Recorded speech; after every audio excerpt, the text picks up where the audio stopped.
Reporter exclusive. ദേശീയപാതയിലെ വിള്ളലിൽ റിപ്പോർട്ടറിനോട് നിലപാട് വ്യക്തമാക്കി മന്ത്രി PA Muhammad Riyas. National Highway Authority of India report പരിശോധിച്ച് കൃത്യമായ നടപടിയെടുക്കും. ദേശീയപാത വികസനം സമയബന്ധിതമായി പൂർത്തിയാക്കുക എന്നതാണ് ലക്ഷ്യമെന്നും മന്ത്രി പറഞ്ഞു. പ്രതികരണം കേൾക്കാം. ഇപ്പോൾ ഇതുമായി ബന്ധപ്പെട്ടൊക്കെ തന്നെ ഈ ഉണ്ടായിട്ടുള്ള അനിഷ്ട സംഭവങ്ങളുടെ ഭാഗമായിട്ടുള്ള റിപ്പോർട്ട് സാങ്കേതിക വിദഗ്ധർ, നാഷണൽ ഹൈവേ അതോറിറ്റി ഓഫ് ഇന്ത്യയുടെ സാങ്കേതിക വിദഗ്ധർ അവർ തീർച്ചയായിട്ടും അത് പരിശോധിച്ച് റിപ്പോർട്ട് വെക്കും. ആ പ്രശ്നങ്ങൾ ചിലയിടങ്ങളിലുള്ളത് പരിഹരിക്കണം. നല്ല നിലയിൽ നമുക്ക് റോഡ് നിർമ്മാണം നടത്തണം. പക്ഷേ പദ്ധതി യാഥാർത്ഥ്യമാവണം.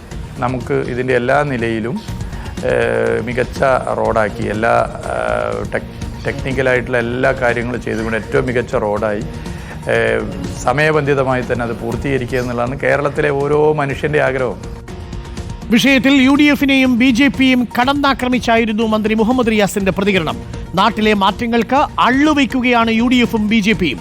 സർക്കാരിനെ ബോധപൂർവം കരിവാരിത്തേക്കാനാണ് ശ്രമിക്കുന്നതെന്നും മന്ത്രി റിപ്പോർട്ടറിനോട് പറഞ്ഞു. ബോധപൂർവം LDF സർക്കാരിനെ കരിവാരിത്തേക്കാനുള്ള ശ്രമമാണ്. കാരണം അത്രയ്ക്ക് ഭയക്കുന്നുണ്ട്. 2014 മലയാളിയുടെ സ്വപ്ന പദ്ധതിക്ക് റീത്ത് വെച്ച് പോയതാണ്.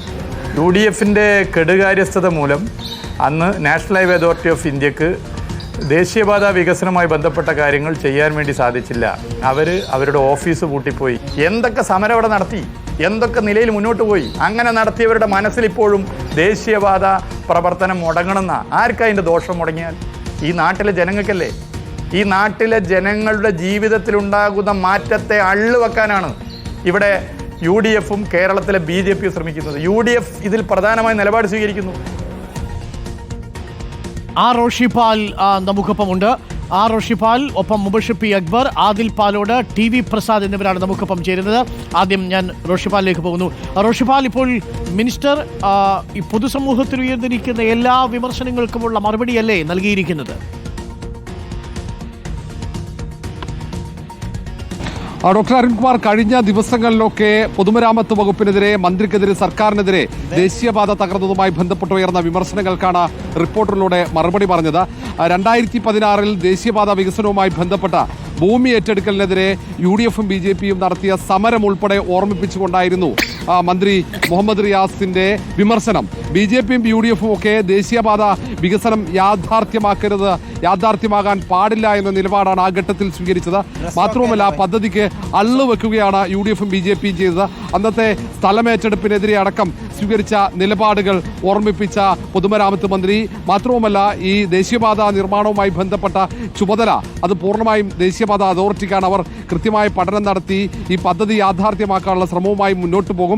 അന്ന് മുഖ്യമന്ത്രി പിണറായി വിജയൻ വകുപ്പുകളെ ഏകോപിപ്പിച്ചടക്കം ഈ ദേശീയപാത എത്രയും പെട്ടെന്ന് ആ ദേശീയപാത വികസനം പൂർത്തിയാക്കാൻ വേണ്ടി നടത്തിയ ആ ശ്രമം കേന്ദ്ര സർക്കാർ അടക്കം പ്രശംസിച്ചതാണ് എന്ന കാര്യം ഉൾപ്പെടെ പറഞ്ഞു. ഏതായാലും സർക്കാരിൻ്റെ ലക്ഷ്യം എത്രയും പെട്ടെന്ന് ദേശീയപാത വികസനം പൂർത്തീകരിക്കുക എന്നതാണ്. പക്ഷേ UDF-ൻ്റെയും BJP-യുടെയും നിലപാട് വ്യത്യസ്തമാണെന്ന് കൂടി പൊതുമരാമത്ത് മന്ത്രി ആരോപണം ആയി ഉന്നയിക്കുന്നുണ്ട്.